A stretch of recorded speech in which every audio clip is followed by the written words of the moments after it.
Hollow Knight's entire foundation is soul, an explicitly metaphysical spiritual energy that beings emit when struck. It's an animating essence that you'll harvest from foes for fueling your spells and healing.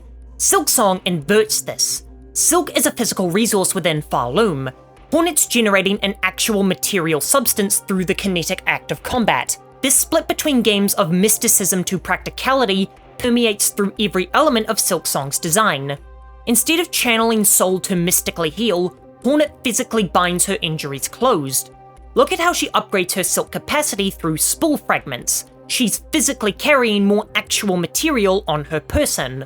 Where Hollow Knight allowed you to equip abstract charms that allowed you to cast spells, Silksong gives you tools, physical, mechanical devices to achieve the same effect. Every single one of these tools is a physical object that you could touch, upgrade, or dismantle. However, it's in the environment where this shift is most omnipresent. Hollow Nest exists in a state of surrealist decay, where the organic and artificial blur into a dreamlike impossibility. This can be seen in fungal wastes, where the mushrooms become the architecture itself, creating a biologically impossible space that grows and breathes according to dream logic. Additionally, the City of Tears features rain falling inside an enclosed space with a hidden water source above, creating the illusion of a beautiful impossibility that reinforces the kingdom's otherworldly nature. Farloom rejects this art design philosophy entirely. The environmental hazards are explicitly mechanical, such as the Cogwork Core, a massive mechanical structure of interlocking gears, pistons, timed platforms, and rotating saw blades, all of which serve an engineered purpose of playing recorded music cylinders to maintain a constant melody. One of Hollow Knight's most distinctive visual signatures was its constant particle effects.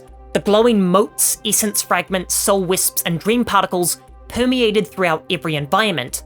They weren't simply a visual garnish, they were metaphysical markers indicating that you were traversing a world where the boundary between physical and spiritual was blurred. Striking foes resulted in luminous soul energy bursting out. These constant visual reminders created an atmosphere where magic felt more present than physics.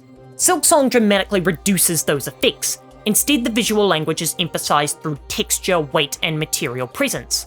Hornet doesn't emit light or leave trailing particles, she's rendered with sharp, defined edges, and when she defeats an enemy, they simply die, leaving behind physical shell shards as a crafting resource.